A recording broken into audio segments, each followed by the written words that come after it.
আমি ধ্বংস হয়ে গেলাম ইয়া রাসূলুল্লাহ। বলে হালাকতা ইয়া রাসূলুল্লাহ। বলে কি হয়েছে? বলে ধ্বংস হয়ে গেলাম। তার মানে হলো এটা, তার উদ্দেশ্য ছিল আমি নবীর কাছে যাব, নবীর কথা বলবো, নবীর মনের কথা বলবো, মনের কথা বলার পরে আমার রাসূলের দরবারে গেলে আমার গুনাহ maaf হয়ে যাবে। কিন্তু আসার পরে দেখছেন দূর থেকে এসেছিলেন, খবর পাচ্ছেন যে আমার নবীজি কবরী জগতে চলে গিয়েছেন, আমার নবীজি ইহ জগৎ ত্যাগ করে পরজগতে গমন করেছেন। তার তো সরাসরি সাক্ষাৎ হলো না, দেখা হলো না। মনের মধ্যে এটাই জাগলো যে হয়তো নবীর সঙ্গে দেখা হলো না, মানে গুনাহ maaf হবে না। কিন্তু যখন সেই জায়গাতে কবর শরীফের মাটি নিয়ে মুখে চোখে মারতে শুরু করেছে আর বলতেছে হালাকতা ইয়া রাসূলুল্লাহ, আমি ধ্বংস হয়ে গেলাম। সাহাবায়ে কেরাম শুনতেছিলেন, বলে সকল সাহাবী শুনেছেন আমার রাসূল পাক সাল্লাল্লাহু আলাইহি সাল্লাম কবর শরীফ থেকে আওয়াজের সঙ্গে বলেছিলেন, কাদ গফির লাকা, এ আমার সাহাবী শোনো, তোমার আল্লাহ তাবারক ওয়া তাআলা তোমার গুনাহ খাতাকে maaf করে দিয়েছেন। সুবহানাল্লাহ, বহুত খুব। সেই রওজা পাকে গেলে সারাটা জীবন যদি সেই রওজা পাককে দেখেন তবে মন ভরবে না, প্রাণ জুড়াবে না, একবার দেখলে আরো একবার দেখার ইচ্ছা করবে। কবি বলতেছেন, নবীর রওজা শরীফ দেখে মন ভরে না, দিদার দাও গো শাহে মদিনা। সুবহানাল্লাহ, একটু মোহাব্বতে বলুন না সুবহানাল্লাহ। আপনারা পুরুষরা যারা আছেন মায়েরা আস্তে আস্তে বলবেন মনে মনে, আর পুরুষরা আমার সঙ্গে একটু জোরে জোরে বলুন, নবীর রওজা শরীফ দেখে মন ভরে না, দিদার দাও গো শাহে মদিনা, দিদার দাও গো শাহে মদিনা। নবীর রওজা শরীফ দেখে মন ভরে না, দিদার দাও গো শাহে মদিনা, দিদার দাও গো। আরশের মেহমান করেছেন আল্লাহ, কত শান কত মান মোর কামলিওয়ালা। ওগো আরশের মেহমান করেছেন আল্লাহ, কত শান কত মান মোর কামলিওয়ালা। ওগো মদিনাওয়ালা, ওগো মদিনাওয়ালা, করো করুণা দিদার দাও। সুবহানাল্লাহ, সুবহানাল্লাহ, বহুত খুব। মদিনা দিদার দাও গো শাহে মদিনা। নবীর রওজা শরীফ দেখে মন ভরে না, নবীর রওজা শরীফ দেখে মন ভরে না, দিদার দাও গো শাহে মদিনা, দিদার দাও গো শাহে মদিনা। জালি মোবারক দেখিলে এক নজর নূরেতে ঝলমল করিবে ভিতর, জালি মোবারক দেখিলে এক নজর নূরেতে ঝলমল করিবে ভিতর। ও গফুর রহিম, ও গফুর রহিম, কাছে ডাক দাও না, দিদার দাও গো শাহে মদিনা, দিদার দাও গো শাহে মদিনা। নবীর রওজা শরীফ দেখে মন ভরে না, নবীর রওজা শরীফ দেখে মন ভরে না, দিদার দাও গো শাহে মদিনা, দিদার দাও গো শাহে মদিনা। কে পৃথিবীর যেখানে যতবার গিয়েছি কম বেশি দুঃখ তো পেয়েছি, পৃথিবীর যেখানে যতবার গিয়েছি কম বেশি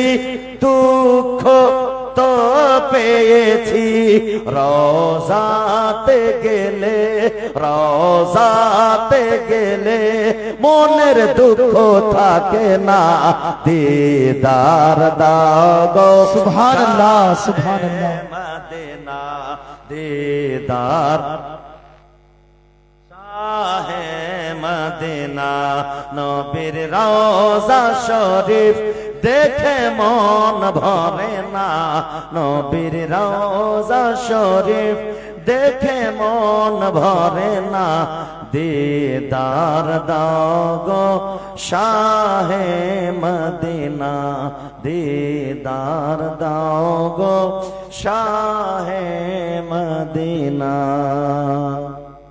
মদিনার সঙ্গে আমার নবীজির যখন সম্পর্ক হয়ে গেল, তো মদিনার ধুলাবালি পর্যন্ত শেফা হয়ে গেল। আর যতদিন আমার নবীজির সঙ্গে সম্পর্ক ছিল না, যতদিন ইয়াসরাব ছিল, ততদিন মদিনার আবহাওয়া ভালো ছিল না। কিন্তু আমার নবীর সঙ্গে যখন সম্পর্ক হলো, বিরাদার, আজকে আমরা নবীর সঙ্গে সম্পর্ক রেখে এই জায়গাতে বসে আছি। যদি নবীর সঙ্গে সম্পর্ক হয়ে যায়, একবার যদি নবীর সঙ্গে সম্পর্ক হয়ে যায়, আপনার কবরও পার হয়ে যাবে, পুলসেরাতও পার হয়ে যাবে, হাসরও পার হয়ে যাবে। কারণ নবীর সঙ্গে যার সম্পর্ক হয়ে যায়, তার বেড়া পার হয়ে যায়, তার মর্যাদা বেশি হয়ে যায়। আজকে আমরা নবীর উম্মত, নবীর উম্মতের, নবীর সঙ্গে আমাদের দুনিয়ায় একটা সম্পর্ক আছে। নবী আমাদের আকা, আমরা হচ্ছে গোলাম। নবী আমাদের রাসূল, আমরা হচ্ছে তার উম্মতি। বিরাদারের ইসলাম, এই উম্মতি হওয়ার সম্পর্কের জন্য আল্লাহু আকবার, কতটা মর্যাদা আমাদের বেড়েছে আপনারা হয়তো অনুভব করতে পারেন না। কিন্তু আমার নবীজি বলেন সহিহ হাদিসের মধ্যে, বুখারী শরীফের হাদিস, আমার নবীজি বলতেছেন, শোনো, আল্লাহ তাবারাক ওয়া তাআলা সমস্ত পৃথিবীকে তৈরি করেছে এবং পৃথিবীর মধ্যে অনেক শহর করেছে। আল্লাহ পাক সবচাইতে উত্তম শহরে আমাকে পাঠিয়েছে। জোরে বলুন সুবহানাল্লাহ, সুবহানাল্লাহ। সবচাইতে উত্তম শহরে আমাকে পাঠিয়েছে। আল্লাহ পাক বংশ তৈরি করেছে, বংশের মধ্যে সবচাইতে উত্তম বংশ আমার বংশকে করেছে। আল্লাহ গোত্র তৈরি করেছে, সবচাইতে উত্তম গোত্রতে আমাকে পাঠিয়েছে। আল্লাহ তাবারাক ওয়া তাআলা বিরাদারের ইসলাম জায়গা তৈরি করেছে, সবচাইতে উত্তম জায়গাতে আমাকে পাঠিয়েছে। আল্লাহ তাবারাক ওয়া তাআলা ধর্ম দিয়েছে।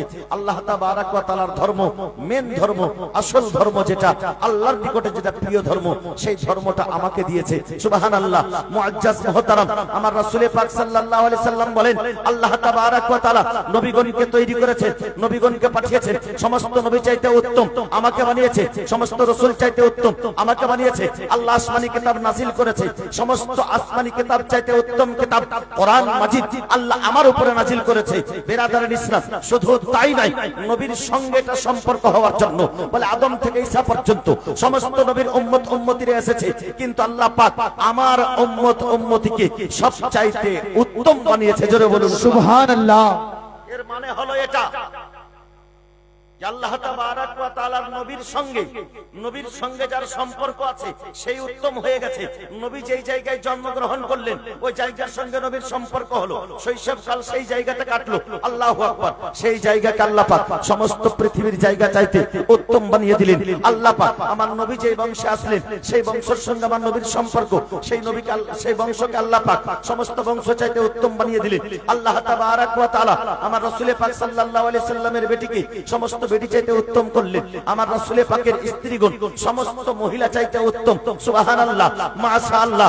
আমার নবী পাকের স্ত্রীগণ সমস্ত স্ত্রী চাইতে উত্তম। আমার রাসূল পাকের বোন হযরত শাইমা রাদিয়াল্লাহু তাআলা আনহা সমস্ত বোন চাইতে উত্তম। যেই রাসূল পাক সাল্লাল্লাহু আলাইহি সাল্লাম বোনের জন্য, সুবহানাল্লাহ, বোনের জন্য খাজানা লুটাতে চেয়েছিলেন, যেই রাসূল পাক আমার রাসূল পাকের বোনের জন্য। আপনারা হয়তো জানেন যে নবীর তো কোনো ভাই বোন ছিল না, কিন্তু দুধ বোন ছিল না, হযরতে শাইমা রাদিয়াল্লাহু তাআলা আনহা। আল্লাহু আকবার। সম্পর্ক দেখেন, এটা দুধ সম্পর্ক শুধু। হযরতে শাইমার মর্যাদা কত বেশি ছিল। হযরতে শাইমা রাদিয়াল্লাহু তাআলা আনহা একদা এক সময় এক যুদ্ধে এক গ্রামের লোকজনকে আমার নবীর সাহাবায়ে কেরামগণ কয়েদি বানিয়ে নিয়ে এসেছে। কি বানিয়ে নিয়ে এসেছে? যুদ্ধের ময়দানে জিতে কয়েদি বানিয়ে নিয়ে এসেছে। আর কয়েদি বানিয়ে নিয়ে আসার পরে তারা তাদের নিজের গ্রামে কি করছে? চাঁদা উঠাচ্ছে, টাকা, যে কয়েদিদেরকে ছুটাতে হবে টাকা দিলে। এখন যেমন জেলখানা থেকে ছুটাতে গেলে টাকা খরচ হয় না, হয়, বলে কয়েদি ছুটাতে হবে, টাকা উঠাচ্ছে। এই টাকা উঠাতে উঠাতে হযরতে শাইমার বাড়িতে গেছে। আর ওরা টাকা উঠাচ্ছে বলে কয়েদিদেরকে ছোটাতে হবে টাকা দাও। এর মধ্যে দুইজন কথা বলছে, গল্প করছে যে মুহাম্মদ এবং তার সাহাবীগণ, তার সঙ্গীগণ আমাদের কয়েদিদেরকে আটকে রেখেছে। হযরতে শাইমা শুনতে পেলেন মুহাম্মদ নাম, বলে কি বললা তোমরা? বলে আমাদের যারা কয়েদি, বলে তোমাদের কয়েদি কোথায় আটকা আছে? বলে মুহাম্মদ যিনি, তিনি আমাদের কয়েদিকে আটকে রেখেছেন মদিনাতুল মুনাওয়ারায়। আমাদের কয়েদি আটকা আছে, বাধা আছে, তাদেরকে ছোটাতে হবে। বলছে তোমরা টাকা ওঠা বন্ধ করে দাও। বলে কেন? কেন টাকা ওঠা বন্ধ করে দাও? বলে তোমরা হয়তো জানো না, আমি হচ্ছি মুহাম্মাদের বোন। জোরে বলুন সুবহানাল্লাহ। তিনি হচ্ছেন হযরতে হালিমার মেয়ে, হযরতে শাইমা রাদিয়াল্লাহু তাআলা আনহা। হযরতে হালিমা সাদিয়া রাদিয়াল্লাহু তাআলা আনহার বাড়িতে আমার রাসূল পাক শৈশবকাল, সেই এলাকার ছোট ছোট বোনেরা নিজের ছোট ছোট ভাইদেরকে নিয়ে এসে গর্ব করে বলতো এটা আমার ভাই, এটা আমার ভাই। হযরতে শাইমা আমার রাসূল পাককে নিয়ে যেতেন আর বলতেন যে এটা আমার ভাই। জোরে বলুন সুবহানাল্লাহ, এটা আমার ভাই। সেই সময় শিরকি করছিলেন, মানে তারা তো আর আমার নবীর কলমা পড়ে সেই সময় মুসলমান হননি। তবে সেই সময় বুত পূজা, মূর্তি পূজার কাছে কিছু একটু মাথা নত করেছিলেন হযরতে শাইমা। তো শৈশবকালে আমার নবীজি তার হাতের উপরে দাঁতের কামড় দিয়ে তাকে মাথা নত করতে দেননি। জোরে বলে হযরতে শাইমা রাদিয়াল্লাহু তাআলা আনহা বলতেছেন যে তোমরা টাকা উঠায়ো না, আমাকে নিয়ে চলো। বলে তুমি আবার কি করবা? বলে যে যে তোমাদের কয়েদি আটকে রেখেছে আমি তার বোন। আজকে ভাই বোনের সম্পর্ক কেমন হওয়া উচিত? বাড়িতে যদি দিদি আছে তো ভাইয়ের মন খারাপ, ভাবির মন খারাপ, মানে ভাইয়ের মন তো খারাপ সহজে হয় না, মানে ভাবির মন খারাপ বলে ভাইয়ের মন খারাপ হয়ে যায়। কিন্তু ভাই আমার একটু লক্ষ্য করুন যে আমার রাসূল পাক সাল্লাল্লাহু আলাইহি সাল্লামের বোন বলতেছেন, সে আবার দুধ বোন বলতেছেন গর্ব করে তোমরা টাকা ওঠা বন্ধ করে দাও, আমাকে নিয়ে চলো। আল্লাহ আল্লাহ, সেই সময় পজিশন আলাদা ছিল। আমার নবীকে যখন হযরতে শাইমা দেখেছিলেন তখন ছিল পজিশন আলাদা। আমার নবীজি শৈশবকাল ছিল, কিন্তু এখন আমার নবীজি হচ্ছেন বাদশা, খাদিমের লাইন লেগে আছে। এখন হচ্ছে আমার রাসূল পাকের খাদিম তলোয়ারি নিয়ে দাঁড়িয়ে আছে নবী পাকের সামনে। কেউ বিনা পারমিশনে যেতে পারে না নবী পাকের সঙ্গে, বিনা পারমিশনে কেউ কথা বলতে পারে না, নবীর কাজ পর্যন্ত কেউ বিনা অর্ডারে যেতে পারে না। এখন বর্তমান যুগে আমি আপনাদেরকে একটা ছোট্ট উদাহরণ দিই। মুখ্যমন্ত্রীর কাছে বিনা পারমিশনে যেতে পারবেন? প্রধানমন্ত্রীর কাছে ডাইরেক্ট যেতে পারবেন? তার গার্ড আছে তো? একটা প্রধানমন্ত্রী হয়ে যদি তার গার্ড থাকে, বিনা পারমিশনে না যেতে পারেন তো তিনি হচ্ছেন মন্ত্রীদের মন্ত্রী। আল্লাহু আকবার। মন্ত্রীদের মন্ত্রী বলাটাও ভুল হবে, কারণ যে আমার রাসূল পাক সারা জগতের মালিক। আল্লাহু আকবার। আমার নবীজির কাজ পর্যন্ত কেউ যাবে এতটুকু কারোর কলিজা নাই। কিন্তু সুবহানাল্লাহ, এইদিকে শাইমা রাদিয়াল্লাহু তাআলা আনহা নিজের দলবল নিয়ে চলে আসছে কয়েদি ছুটানোর জন্য। আল্লাহু আকবার। কয়েদি ছুটানোর জন্য আসছেন। এইদিকে লম্বা লাইন লেগে আমার নবীজির খাদিমগণ সাহাবায়ে কেরাম তলোয়ারি নিয়ে দাঁড়িয়ে আছে। যেমন তলোয়ারি নিয়ে আছে, সাহাবায়ে কেরাম দেখতে পাচ্ছেন যে কোন একজন মেয়ে কিছু লোকজন নিয়ে সঙ্গে করে চলে আসছে। হযরতে শাইমা রাদিয়াল্লাহু তাআলা আনহা চলে আসছেন। এইদিকে হযরতে সাহাবায়ে কেরামগণ তলোয়ারি উঠে নিয়েছেন। এই মহিলা কে তুমি? খবরদার একটা কদম আগে বাড়াবে না। এটা হচ্ছে নবীর হুজরা মোবারক, এটা হচ্ছে নবীর আরামের জায়গা। আমার রাসূল পাক আমাদের আকা ও মাওলা এই জায়গাতে আরাম করতে আছে। এই জায়গাতে যাওয়ার পারমিশন কারোর নাই। যতক্ষণ পর্যন্ত নবী পারমিশন না দিয়েছে এই জায়গাতে যাওয়া চলবে না। জোরে বলুন সুবহানাল্লাহ। যেমনই কথা বলা, হযরতে শাইমা রাদিয়াল্লাহু তাআলা আনহা দাঁড়িয়ে গেলেন। আর দাঁড়িয়ে যাওয়ার পরে পজিশন দেখছেন, সবারই হাতে তলোয়ার। আমার নবীজির কাছ পর্যন্ত যাওয়া যায় না। সঙ্গে সঙ্গে হযরতে শাইমা বলছেন, খবরদার তোমরা আমাকে তলোয়ার দেখায়ো না, আমি হচ্ছি নবীজির বোন। জোরে বলুন সুবহানাল্লাহ। যেমন কথা বলা, সাহাবায়ে কেরাম সঙ্গে সঙ্গে মাথা নিচু করে নিয়েছেন, তলোয়ারি নিচু হয়ে গেছে। একটা কথাই শুধুমাত্র জানতে পেরেছেন যে নবীর বোন। সঙ্গে সঙ্গে তলোয়ারি নিচু হয়েছে, সঙ্গে সঙ্গে মাথা নিচু হয়ে গেছে, চোখ দুটো নিচু হয়ে গেছে, আওয়াজগুলি আস্তে হয়ে গেছে। নবীজির দিদি এসেছে, নবীজির বোন এসেছে, কিন্তু তারা মনের মধ্যে কথাও বলছে, নবীর তো কোনো ভাই ছিল না, নবীর তো কোনো বোন ছিল না, এ বোন আবার কোথায় থেকে আসলো আমরা তো জানি না। তবে সে জিজ্ঞাসা করছে, আপনি একটু পরিচয় বলুন, বলে পরিচয় তো দূরের কথা, আপনি যান আপনার নবীকে গিয়ে বলুন যে সীমা এসেছে, আর সেই সীমা, যে সীমার ঘাড়ের উপরে আপনি দাঁতের দাগ দিয়েছেন, আল্লাহ আল্লাহ সুবহানাল্লাহ, সেই ছোটকালের কথা বলেছেন আমার রাসূল পাক সাল্লাল্লাহু আলাইহি সাল্লামকে। যেমন সাহাবায়ে কেরাম গিয়ে বলছেন, ইয়া রাসূলুল্লাহ, ইয়া হাবিবাল্লাহ, আপনার বোন আপনার বাড়ি এসেছে। আল্লাহ যেমনই এই কথা শোনা, আমার নবীজি সঙ্গে সঙ্গে উঠে দাঁড়িয়ে গেলেন, আর সঙ্গে সঙ্গে বাইরে চলে আসলেন। কোথায় আমার বোন? দেখছে হযরত সীমা, বলে আমার সাহাবায়ে কেরাম পাঠিয়ে দাও, আমার বোন এসেছে। আল্লাহ আল্লাহ, আজকে যদি বোন বাড়িতে চলে আসে, ভাইয়ের মুখটা ফুলে 5 কেজির হয়ে যায়, হয় না? আমার নবীজির বোন এটা আবার কেমন বোন? দুধ বোন, এটা মায়ের পেটের বোন নয়, এটা হযরত হালিমা সাদিয়ার কন্যা, বড় কন্যা হযরতে সীমা রাদিয়াল্লাহু তাআলা যখন এসেছেন। আর বোন যদি কোনো আবদার নিয়ে আসে, বোন যদি ভাইয়ের বাড়িতে কোনো আবদার নিয়ে আসে, তবে আবদার তো দূরের কথা, যদি জানতে পেরে নাই ভাই যে আবদার নিয়ে এসেছে, তো সে বাড়িতেই থাকবে না, উড়ে যাবে। যদিও থাকে তো বলবে, বোন রে আমি তো তোর থেকে বড় অভাবী রে বোন, বাড়িতে বরকত হবে। বোনের পিছনে, দিদির পিছনে কেউ যদি খরচ করো ভাই, শুনে রাখো, বাড়িতে কখনো বরকত কমবে না, আল্লাহ বরকত দেবে। জোরে বলুন সুবহানাল্লাহ। আমার রাসূল পাক সাল্লাল্লাহু আলাইহি সাল্লামের দরবারে হযরত সীমা এসেছে। আসার পরে সবাইকে একদিকে রেখে আমার নবীজির হাতখানা ধরে সাইডে নিয়ে গেছেন। সাইডে নিয়ে যাওয়ার পরে আঁচলখানা পেতে দিয়েছেন, ভাই তোমার কাছে আমি কিছু চাইব। আমার নবীজির তো চোখে জল শুধু ছলছল করছে। হযরত সীমাকে দেখতে পেয়েছেন কতদিন পরে, সেই বিয়ে হয়ে গেছে, তারপর আর কোনো দেখা নেই। এখন আমার নবীজি বাদশাহত করছেন। নবীজির বোন এসে বাড়িতে আমার নবীজির সামনে আঁচলখানা বাড়িয়েছেন, আবদার রেখেছেন, ভাই আমি তোমার কাছে এসেছি। বলে বোন তুমি কি চাইছো বলো, তুমি আজকে যা বলবে তোমার কথা আজকে শোনা হবে। আল্লাহু আকবার। আমার রাসূল পাকের দরবারে এসে বলছেন, ভাই আজকে তুমি যে কয়েদিগুলাকে রেখেছো, বন্দী করে রেখেছো, সেই কয়েদিগুলা আমার গ্রামের, আমি তাদেরকে কথা দিয়েছি যে আমি তাদেরকে ছুটিয়ে নিয়ে আসবো, আমি তাদেরকে রেহা করিয়ে নিয়ে আসবো। ভাই তাদের কাছে আমার ইজ্জত রাখো। আল্লাহু আকবার। আমার রাসূল পাক সাল্লাল্লাহু আলাইহি সাল্লাম বোনের হাতখানা ধরলেন আর বলে, চলো সাহাবায়ে কেরামদের কাছে। বলে এই কথা পার্সোনাল হবে না, এই কথা প্রকাশ রূপে হবে যে একজন বোন যখন ভাইয়ের কাছে আবদার করে, তার আবদারটা ভাই কি করে পূর্ণ করে। আল্লাহু আকবার।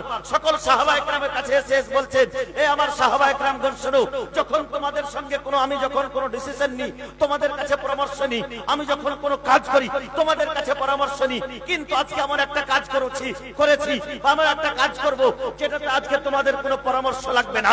আজকে আমি তোমাদের কোনো পরামর্শ চাই না।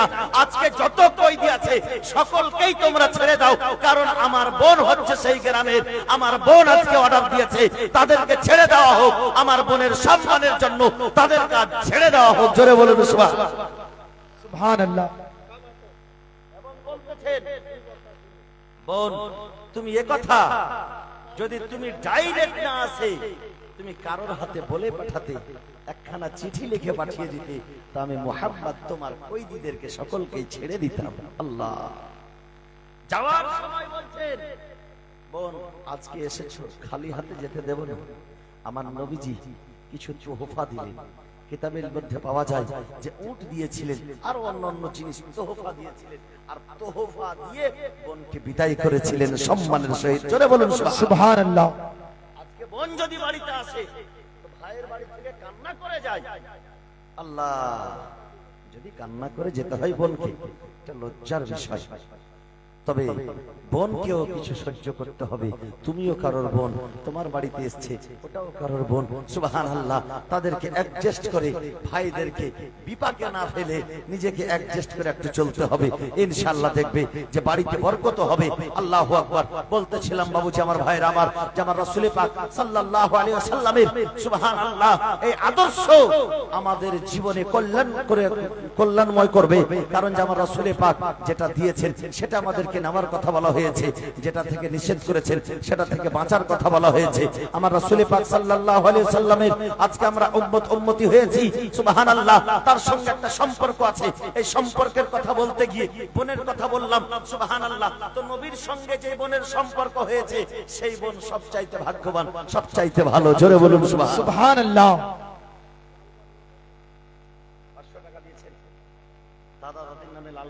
500 টাকা দিয়েছে। বোন আমার যে আশা যে উদ্দেশ্য নিয়ে দিয়েছে আল্লাহ গো তাদের আশা তার উদ্দেশ্যকে তুমি পূর্ণ করে দাও।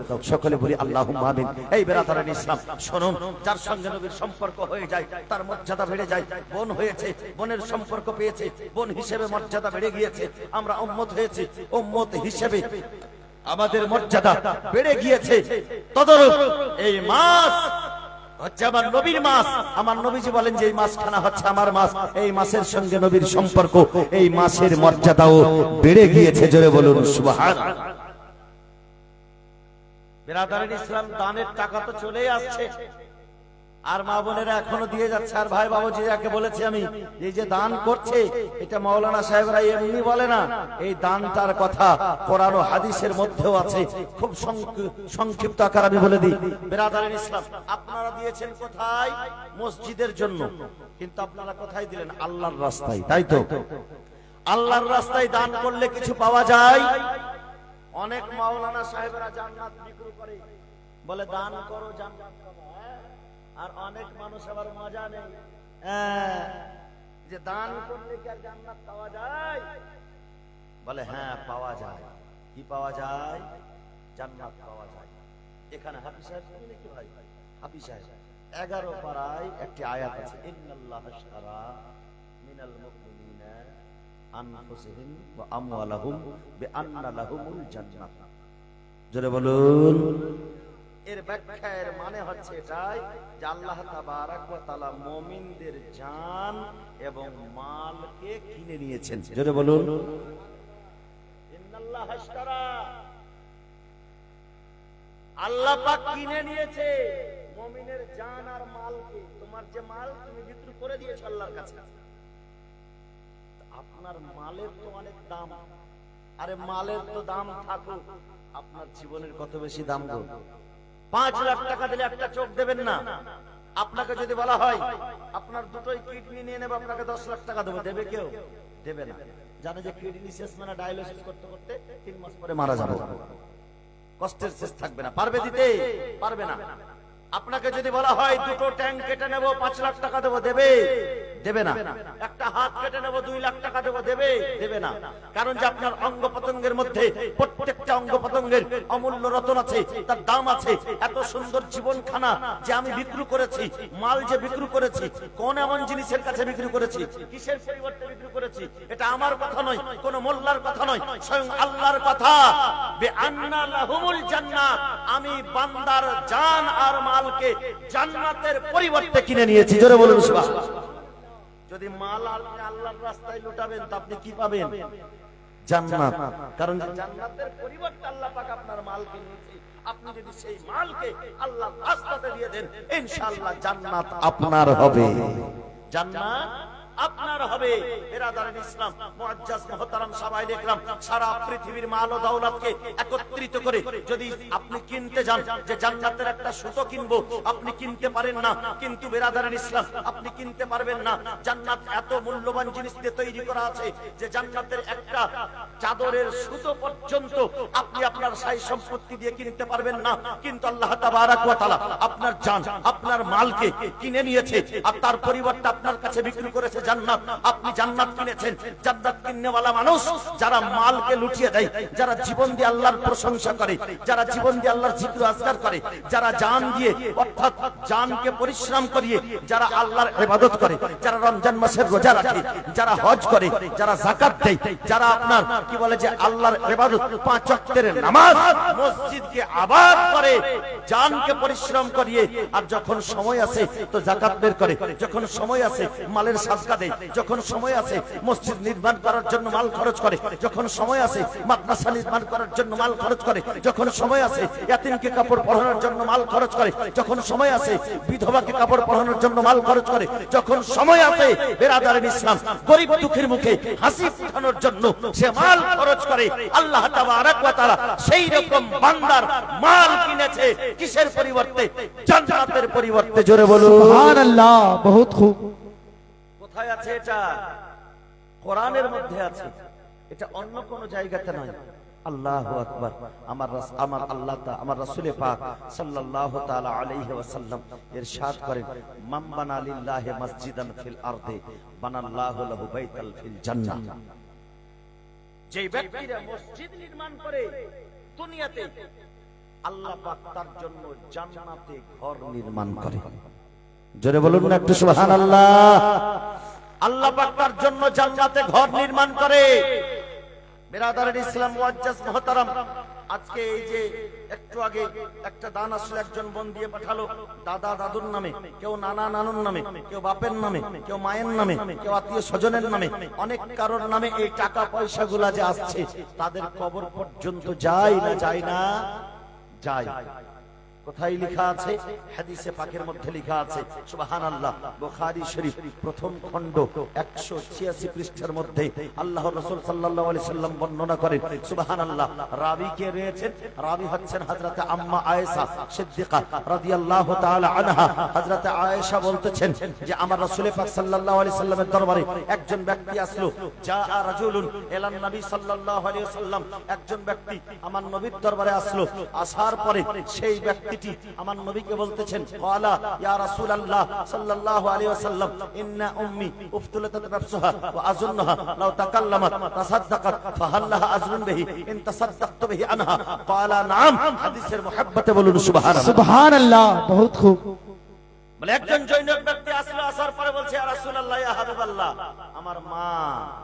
আমার মা ইন্তেকাল করে গেছে, কথা বলার সুযোগ পাইনি নবী গো।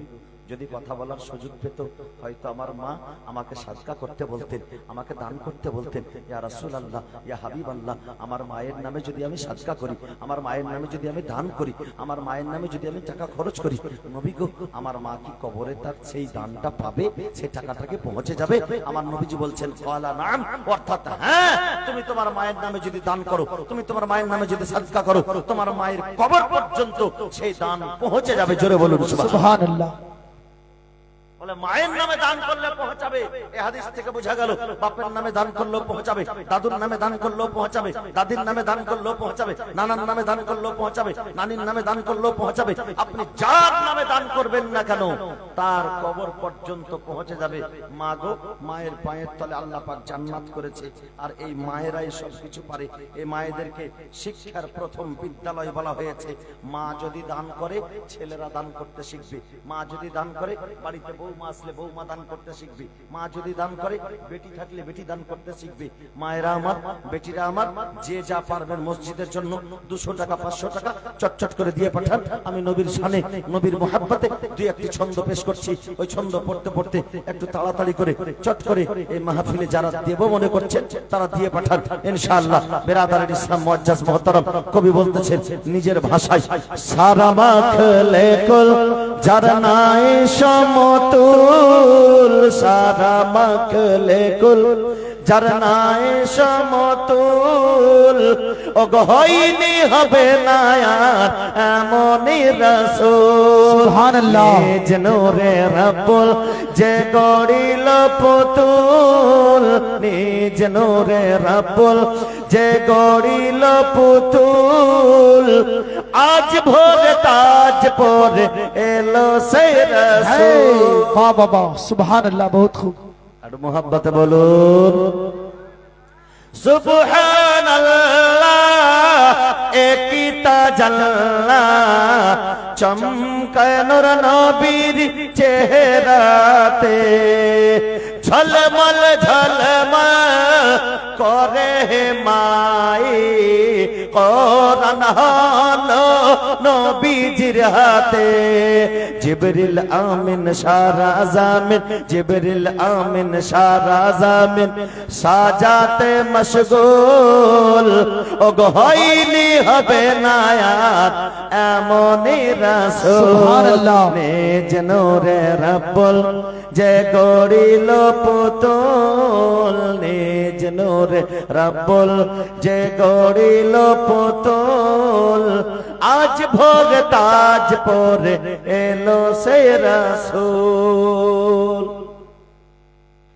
দোলনাতে দলে আমিনার ছেলে ফেরেশতারা সব দোলনা দোলায়। একটু জোরে বলুন সুবহানাল্লাহ। সুবহানাল্লাহ। ঘুম চলে এসে কিরে ভাই, আর মহব্বতে বলো সুবহানাল্লাহ। দোলনাতে দলে আমিনার ছেলে ফেরেশতারা সব দোলনা দোলায়। আরশে আলা দরুদ মালা পাঠাইলো যার সেহরাতে। জিবরিল আমিন সারা জামিন, জিবরিল আমিন সারা জামিন সাজাতে মশগুল। ওগ হয়নি হবে না এমনই রাসূল, নিজ নূরে রাব্বুল যে গড়িল পুতুল, নিজ নূরে রাব্বুল যে গড়িল পুতুল। আজ ভোর তাজ পরে এলো সে রাসূল। দাই হালিমার খুশির সীমানায় বিশ্ব নবী যখন এলেন দুনিয়ায়। মোহাব্বতে পড়ুন সুবহানাল্লাহ। সুবহানাল্লাহ। ওগো মায়া মেনার খুশির সীমানায় বিশ্ব নবী যখন এলেন দুনিয়ায়। দাই হালিমার খুশির সীমানায় বিশ্ব নবী যখন এলেন দুনিয়ায়। তাই দাই হালিমা খুশিতে মশগুল। ওগো হয়নি হবে না এমনই রাসূল, নিজ নূরে রাব্বুল যে গড়িল পুতুল, নিজ নূরে রাব্বুল যে গড়িল পুতুল। আজ ভোরে তাজ পরে এলো সে রাসূল। সুবহানাল্লাহ। ব্রাদার ইসলাম, আমি বলেছি প্রথমেই যে মসজিদের উন্নতি কল্পে জালসা মানে টাকা বেশি করে কালেকশন হবে তাতে মসজিদের উন্নতি হবে তা নয়। বলে মসজিদে যদি দুটা নামাজি হয়ে যায় সেটাতেই মসজিদের উন্নতি হয়ে যাবে। বিরাদার, আল্লাহ তাবারক ওয়া তাআলা ইরশাদ করেন, ওমা খালাকতুল জিন্না ওয়াল ইনসা ইল্লা লিয়াবুদুন। আমি মানব জাতিকে এবং জিন জাতিকে শুধুমাত্র ইবাদতের জন্য তৈরি করেছি। বাপ আমার, ভাইরা আমার, আপনাদের প্রশ্ন জাগতে পারে যে শুধু যদি ইবাদত করব তবে আমি রোজগার কখন করব, জমিতে কখন যাব? আল্লাহু আকবার। বলে আমি ফেরি করতে কবে যাব, আমি ব্যবসা করতে কখন যাব? প্রত্যেকটা জিনিস আমি কাজ করব আমার পরিবারের জন্য, যে টাকা পয়সা উপার্জন করব, আমি কখন টাকা পয়সা রোজগার করতে যাব? যদি আমি সব সময় নামাজি পড়তে থাকি, সব সময় যদি কোরআনের তেলাওয়াত করতে থাকি। আল্লাহ পাক আপনার জীবনটাকে ইবাদতের জন্য তৈরি করেছে, শুধু কোরআন তেলাওয়াতের জন্য নয় বা শুধু নামাজের জন্যই নয়, তোমাকে ইবাদতের জন্য তৈরি করেছে। আর আল্লাহর ইবাদত যদি তুমি চাও ব্যবসা করার সময় করতে পারো, আল্লাহর ইবাদত তুমি যদি চাও জমিতে যাওয়ার পরেও করতে পারো, আল্লাহর ইবাদত তুমি যদি করতে চাও ব্যবসা করতে ফেরি করতে গেলেও করতে পারো। বিরাদারের ইসলাম, আজকে আমরা ফেরি করতে যাওয়ার সময় 1 ঘন্টা ঘুরলে 100টা মিথ্যা কথা বলি, সেখানে আল্লাহর রহমত নাজিল হবে না, আল্লাহর ইবাদত করা হবে না। আপনি সত্য পথে ফেরি করতে যান, সেটা আপনার আল্লাহর ইবাদত হবে। আমার নবীজি বলেন, সত্য পথে রোজগার করে নিয়েছে, জমিতে উপার্জন করেছেন, আপনি ব্যবসাতে রোজগার করেছেন, উপার্জন করে নিয়ে এসে বউ বাচ্চার মুখে লোকমা তুলে দেওয়াটা নিজের জীবনের সাদকা হয়। জোরে বলুন সুবহানাল্লাহ। সাদকা হয় মানে ইবাদত হলো না? ইবাদত হয়। ব্যবসা করা রাসূল পাকের সুন্নাত, ব্যবসাকে ব্যবসার মতো করে করতে হবে। খেতিবাড়ি করা, আল্লাহু আকবার, আদম নবী খেতিবাড়ি করেছে, শীষ নবী খেতিবাড়ি করেছে, অনেক রাসূল একরাম খেতিবাড়ি করেছে। আপনি যদি খেতিবাড়ি করেন, জমিতে চাষবাস করেন, সেই চাষবাস করাও কোনো না কোনো নবীর সুন্নাত হবে। জোরে বলুন। কিন্তু আপনি চাষ করতে গিয়ে লোকের জমির ফসল কেটেছেন, আপনি নিজের জমি চাষ করেছেন, আর বাড়ি আসার সময় অন্যের জমি ফসল কেটেছেন। আমার তো জমি আছে, কেউ দেখলে বলবো আমার জমি থেকে নিয়ে আসলাম, বেটা কম চালাক না? তুমি কেটেছো লোকের জমির ফসল, তোমাকে কেউ দুনিয়াতে না দেখলেও আল্লাহ দেখছে। দুই ফেরেশতা তোমার কথা লিখছে। আল্লাহ পাক কোরআনের মধ্যে বলেন, ফামাই ইয়ামাল মিসকালা যাররাতিন খায়রান ইয়ারা ওয়া মান ইয়ামাল মিসকালা যাররাতিন শাররান ইয়ারা। তুমি যাররা পরিমাণ যদি গুনার কাজ করো সেটারও হিসাব হবে, যাররা পরিমাণ নেকির কাজ করো সেটারও হিসাব হবে কাল কিয়ামতের ময়দানে। বিরাদরান ইসলাম, কিন্তু আজকে আপনি লোকের জমির ফসল কেটেছেন, আপনার চাষবাস করাটা ইবাদতে গণ্য হবে না। এই বিরাদরান ইসলাম, আপনি যেটাই কাজ করবেন না কেন আপনার ইবাদতে গণ্য হবে। আল্লাহু আকবার। আপনি যে ঘুমাবেন রাত্রি বেলায় এশার নামাজের পরে দুরূদ পড়তে পড়তে, যদি এটা অন্তরের মধ্যে গেঁথে ঘুমান, আল্লাহ আমি যদি হায়াতে বেঁচে থাকি সকালবেলা ফজরের নামাজ জামাতের সহিত আদায় করব, যতক্ষণ ঘুমাবেন আল্লাহ পাকের ফেরেশতা আপনার জন্য নেকি লিখবে। জোরে বলুন সুবহানাল্লাহ। এই সৎ নিয়ত করার জন্য আপনাকে নেকি দেওয়া হবে। আপনি ঘুমাবেন কিন্তু আল্লাহ আপনাকে নেকি দেবে। এই বিরাদরান ইসলাম, তো আপনি জমিতে চাষ করতে গেলেন নেকির কাজ হবে, ব্যবসা করতে গেলেও নেকির কাজ হবে, ফেরি করতে গেলেও নেকির কাজ হবে। সুবহানাল্লাহ। আপনি রোজগার করতে গিয়েছেন সেটাও নেকির কাজ হবে।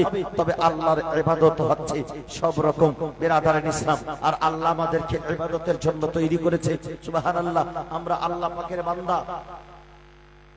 শেষ কথা, যার শেষ ভালো তার সব ভালো। এ বাইরে কিছু লোক আবার ঘোরাফেরা করার জন্য গিয়েছে, দোয়া হবে কিছুক্ষণ পরে। আপনারা যারা বাইরে আছেন চলে আসুন ভিতরে, চটচট করে যারা বাইরে আছে, বাইরে কথার আওয়াজ আসছে, আপনারা একটু ভিতরে আসুন। আজকের রাত্রি তো, কালকের রাত্রিতে এরকম ভাবে বসিয়ে মাওলানা সাহেবেরা কষ্ট দেবে না। আজকের রাত্রিতে আছে, যারা বাইরে আছেন আমি অনুরোধ করব তাদেরকে, তারা অবশ্যই যেন প্যান্ডেলের ভিতরে চলে আসে। কিছুক্ষণের মাধ্যমে দোয়া হবে। তবে কিছু কথা আছে বাপ, আমি আমাদের এই জলসা হচ্ছে মসজিদ উন্নতি কল্পে, ইবাদত সম্পর্কে কিছু কথা না বললে এই জলসাটাই মনে হবে যে অসম্পূর্ণ হয়ে গেল। তার জন্য আমি এই ইবাদতের কথাটি লাস্টে তুলে ধরলাম। আল্লাহ পাক আমাদেরকে সবকিছুই দিয়েছে, আমাদের সুবিধার জন্য আল্লাহ পাক সবকিছু তৈরি করেছে। আপনি লক্ষ্য করে দেখুন, গাছপালা আমাদের সুবিধার জন্য, চন্দ্র সূর্য আমাদের সুবিধার জন্য, পাহাড় পর্বত আমাদের সুবিধার জন্য, খাল বিল আমাদের সুবিধার জন্য, নদ নদী আমাদের সুবিধার জন্য, ফসল পানি আমাদের সুবিধার জন্য, বৃষ্টির বর্ষণ আমাদের সুবিধার জন্য, চাঁদের কিরণ আমাদের সুবিধার জন্য, সূর্যের রৌদ্র আমাদের সুবিধার জন্য। আল্লাহ আল্লাহ, এই আবহাওয়া আমাদের সুবিধার জন্য। যাবতীয় জিনিসকে আল্লাহ পাক আমাদের সুবিধার জন্য তৈরি করেছে।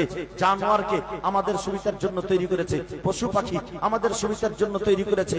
কোন কবি বলতেছেন, চাঁদ और सूरज पैदा किया गया तेरे जिया के वास्ते, खेतियां सरसब्ज हैं तेरे गजा के वास्ते, जानवर पैदा किया गया तेरे वफा के वास्ते, सब कुछ तेरे लिए है और तू खुदा के वास्ते। जोरे बोलो, सब कुछ तेरे लिए है और तू खुदा के वास्ते।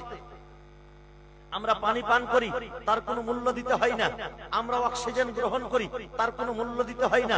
আমরা সুস্থ আছি, তার কোনো মূল্য দিতে হয় না। আপনি অসুস্থ হয়ে দেখুন আপনার কত টাকা খরচ করতে হয় জানেন? একটা কথা না বললে পারা যায় না। আল্লাহ পাক আমাদেরকে এই আয়ু বাতাস দিয়ে সুস্থ রেখেছে, আর এই সুস্থ রাখার জন্য শুকরিয়া আদায় করার একটাই পদ্ধতি, মসজিদে গিয়ে নামাজের সময় সাজদারত হয়ে আল্লাহকে ডাক দিয়ে আপনি বলবেন, রব্বুল আলামিন, আমি তোমার নাচিস বান্দা, গুনাহগার বান্দা, তোমাকে আমি সাজদা করতে এসেছি। আল্লাহ গো, তুমি আমার সাজদাখানা কবুল করে নাও। আল্লাহ খুশি হয়ে আপনার গুনাহকে maaf করে আল্লাহ আপনার সাজদা কবুল করে নেবে। জোরে বলুন। কিন্তু আমাদের সেই সৌভাগ্য হয় না। একজন ব্যক্তি নার্সিং হোমে ভর্তি হয়েছে, বোম্বাইয়ের nursing home. Bombay nursing home থাকলে ঘন্টায় বিল উঠে, ঘন্টায়। যারা মুম্বাই সম্পর্কে জানে তারা জানে। আর বড় বড় নার্সিং হোমে তো এক এক ঘন্টায় 1-1 লাখ টাকা বিল উঠতে পারে। একজন বিখ্যাত বড় পয়সাওয়ালা নার্সিং হোমে ভর্তি হয়েছে। তার হয়তো হার্ট অ্যাটাক হয়েছিল, তাকে অক্সিজেন দিয়েছে ডক্টর। কি দিয়েছে? অক্সিজেন দিয়েছে। কোন অসুখের জন্য তাকে অক্সিজেন দিয়েছে। টানা 3 ঘন্টা অক্সিজেনে থাকলো, সুস্থ হলো। বাড়ি ফেরার সময় তাকে বলছে, ভাই খুব বেশি নয়, তোমার 3 ঘন্টায় 90,000 টাকা বিল হয়েছে। কত টাকা বললাম? 90,000 টাকা।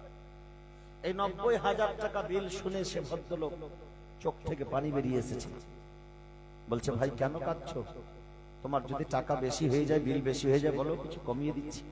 বলে, না, বিল কমাতে হবে না, আল্লাহ পাক আমাকে এতটা দিয়েছে, আমি যদি ইচ্ছা করি তোমার নার্সিং হোমটা আমি কিনে নিতে পারবো বোম্বাইয়ের মাঠে। আল্লাহ পয়সাওয়ালা করেছে, পয়সাওয়ালা না থাকলে ওগুলো নার্সিং হোমে যাবেই না। কত পয়সা আছে তার কাছে, তারপরেও তুমি কাঁদছো কেন? কাঁদছো চোখে জল কেন? বলে ভাই আমি জাতে মুসলমান, আমি জাতে মুসলমান, আমি তোমার এই 3 ঘন্টার এই অক্সিজেন নিলাম, আর এই 3 ঘন্টার অক্সিজেনের দাম হচ্ছে 90,000 টাকা। আমার জীবনে আমি 60 বছর ধরে জীবন কাটাচ্ছি, এক দিন থেকে নিয়ে এক মুহূর্ত থেকে নিয়ে এখন পর্যন্ত আমি যে জীবন কাটিয়েছি, কালকে আমাদের ময়দানে মিজানের দাঁড়ি পাল্লাই আল্লাহ পাক যদি বলে দেয়, এ আমার বান্দারে তুমি আমার যতদিন অক্সিজেন নিয়েছো সেই শুধু অক্সিজেনটার দাম আজকে দিয়ে দিতে হবে, তো আমি পয়সাওয়ালা আমার সমস্ত সম্পত্তি দিয়ে দিলেও সেই দিন কালকে আমাদের ময়দানে আল্লাহর অক্সিজেনের মূল্য দিতে পারবো না। জোরে বলো সুবহানাল্লাহ। আল্লাহর অক্সিজেনের কেউ দাম দিতে পারবে? আমরা ছোটবেলা থেকে আল্লাহর অক্সিজেন গ্রহণ করি না? আল্লাহর অক্সিজেন গ্রহণ করছি, এই গাছ আমাদেরকে অক্সিজেন দেয়, এই অক্সিজেন গ্রহণ করছি আমরা, মুক্ত বাতাস গ্রহণ করছি, আমরা পানি পান করি, আল্লাহর দেওয়া। আল্লাহু আকবার। আল্লাহ পাক না দিলে কেউ কিছুরির মালিক হতে পারবে না। অথচ আমরাকে আল্লাহ পাক সুস্থতা দিয়েছে, সবলতা দিয়েছে। অনেক মানুষ আছে যে চোখে দেখতে পায় না, অনেক মানুষ আছে যে পায়ে হাঁটতে পারে না, অনেক মানুষ আছে কানে শুনতে পায় না, অনেক মানুষ আছে কথা বলতে পারে না, অনেক মানুষ আছে বেরাদারে ইসলাম মনের ভাব প্রকাশ করতে পারে না।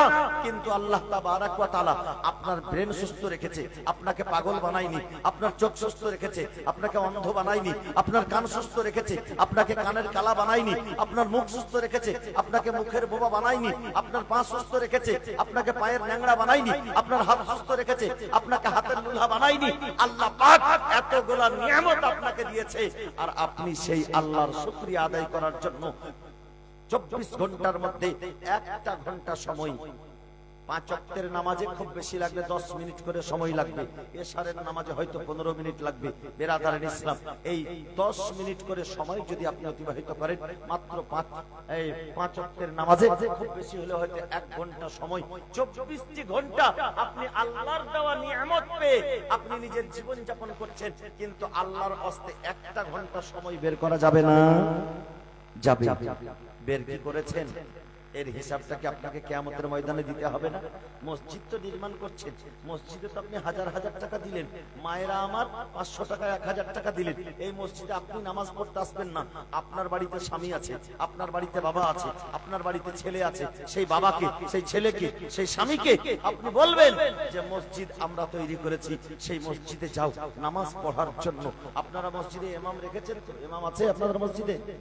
আছে? মাথা কথা আছে আছে আছে। এই হুজুর আবার বলছে আছে আছে, গ্রামের লোকের মান সম্মান বাঁচে বেশি। হ্যাঁ, আমরা হাত করলে হলো গুনতে পারি যাতে মৌলবি নাকি। সুবহানাল্লাহ সুবহানাল্লাহ। ইনি হচ্ছেন আমার দাদা, আল্লাহু আকবার। ছোট থেকে পরিচিত, আমার থেকে সিনিয়র, আমার থেকে অনেক বয়সও সিনিয়র, জ্ঞানেও সিনিয়র, সবকিছুতে সিনিয়র, আলহামদুলিল্লাহ যোগ্য আলিম। সুবহানাল্লাহ। কালিয়াচকেই থাকে, কালিয়াচকে লেখাপড়াও করেছে, আমরা ওর থেকে ছোট ক্লাসে পড়তাম। সুবহানাল্লাহ। এবং খুব ভালোবাসা পেয়েছি দাদার ফরমাইশ আজকে এই জায়গাতে আসতে পেয়েছি আলহামদুলিল্লাহ। অনেক জায়গাতে আশেপাশে এসেছি, আপনাদের গ্রামে এই দাদার কথাই। সুবহানাল্লাহ। তবে আলহামদুলিল্লাহ, একজন আলিমের দিন থাকা মানে সমাজ বেঁচে থাকা। একটা আলিমের মরণ মানে একটা সমাজের মরণ। হ্যাঁ, একজন আলিমকে শ্রদ্ধা করতে হবে, বাবা আলিমকে সম্মান করতে হবে, একটা ইমাম রাখতে হবে, যেই ইমাম আপনাদেরকে সেই নামাজের কথা শোনাবে, যেই ইমাম আপনাদেরকে সামনে রমজান আসছে, রমজানের রোজার ফজিলত শোনাবে, রমজান মাসের ইবাদত শোনাবে। মায়েরা আমার, বোনেরা আমার, আপনাদেরকে বলবো বিশেষ করে আপনারা বাড়িতে নামাজ পড়বেন। আর যে মসজিদে টাকা দিলেন, আপনার ছেলে যদি বাড়িতে থাকে তাকে নামাজের হুকুম করবেন। আপনার স্বামী যদি নামাজ না পড়ে, আপনি আপনার স্বামীকে বলবেন, স্বামী গো, টাকা পয়সা তো সারা জীবন রোজগার করবে, তবে মসজিদে 5 ওয়াক্তের নামাজ পড়ো। মা আমার, একটা কথা জেনে রাখুন, যদি আপনার স্বামী আল্লাহকে মেনে নেয় তবে আপনাকেও ভালোবাসা দেবে। আর যদি যে মানুষটা আল্লাহকে মানে না, সে আপনাকে কি মানবে? যে লোকটা আল্লাহকে মানে না, যে লোকটা আল্লাহর ইবাদত করতে পারলো না, আল্লাহ এত কিছু দেওয়ার পরেও যে লোকটা আল্লাহর শুকরিয়া আদায় করলো না, আপনি সারা জীবন তার চুলায় আগুন ঠেলতে থাকবেন, আঁচ লাগাতে থাকবেন, আপনার একবারও শুকরিয়া আদায় করবে না।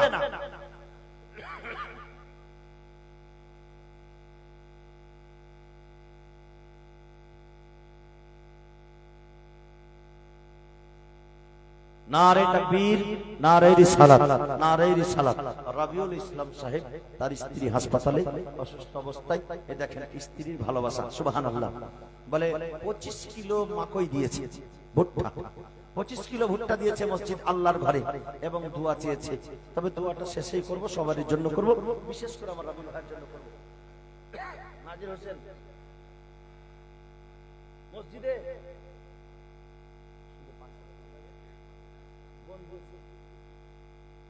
আর আপনার কাছে 10,000 হলো। আচ্ছা 10,000 হয়েছে। একটা মাইক আমাদের গ্রামে, আমি একজন ব্যক্তি আমার দাদার কাছে মোথাবাড়িতে, আমাদের গ্রামের জন্য একজন ব্যক্তিকে বললাম যে দাদা একটা মাইক লাগবে। বলে কত টাকা লাগবে? মালদায় গেলাম, 18,000 টাকা দাম হলো। বলে ঠিক আছে, আমি এক্ষুনি পয়সা পাঠিয়ে দিচ্ছি, নিয়ে যাও, মসজিদে লাগাও। জোরে বলুন না সুবহানাল্লাহ। এ ভাই আমার 5,000 দিয়েছে, মোট 5,000 মিলিয়ে 10,000। একটা মাইকের জন্য হয়তো একটু মোটামুটি উন্নতি করে কিনলে হয়তো 20,000 লাগবে, নাকি তো মাইক ম্যান ভাইরা 20,000 লাগবে। আর দুটো ভাই নাই 5,000 করে দেবেন, মসজিদে আল্লাহর ধ্বনি উত্তোলন হবে, না ডাক দিবে আল্লাহু আকবার বলে, মসজিদের মুয়াজ্জিন ডাক দিবে, ইমাম ডাক দিবে। সেই মসজিদে যতদিন মাইক থাকবে আপনার নামায়ে আমলে নেকি লিখতে থাকবে। কোন ভাই বা কোন বোন আছে, একটা বোন 5,000 দিয়েছে, একটা ভাই দিয়েছে, ভাইয়ের বোন দিয়েছে 5,000, আর 5,000 করে দুইজন ব্যক্তি, 5,000 করে দুইজন ব্যক্তি একটা মসজিদের মাইক কেনার জন্য। আপনারা একটু আগে শুনলেন আল্লাহ পাক বলতেছেন যে এই দানের পরিবর্তেও জান্নাত পাওয়া যায়, কারণ মাল তো আল্লাহ আপনার কিনে নিয়েছে, মাল তো আর আপনার না। যদি আপনি আল্লাহর রাস্তায় খরচ করে দেন, আল্লাহ খুশি হয়ে জান্নাতটা হাওয়ালাই করে দেবে আপনার। বেরাদারের ইসলাম, আর কোন ভাই বোনেরা আমার নাই যে 5,000 করে দুইজন হাত উঠাবে, যদি ভারী হয় তো 2,500 করে চারজন, 2,500 করে চারজন, যদি ভারী হয় তো 2,500 করে চারজন হাত উঠাবেন। মাইকের দামটা যেন হয়ে যায়, আজকে নাই আপনি 2 দিন পরে দিয়ে, 10 দিন পরে দিয়ে।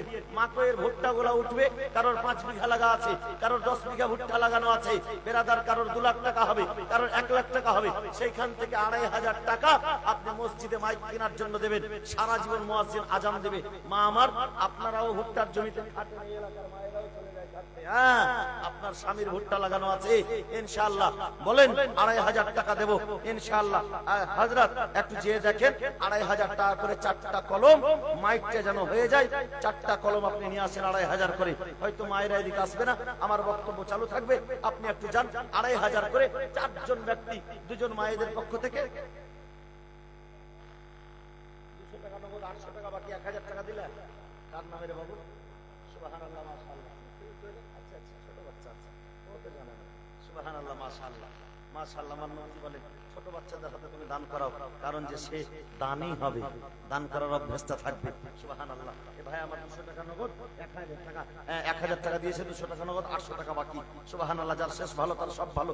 বেরাদারের ইসলাম, আমি বলছিলাম বাবা মা ইবাদতের কথা।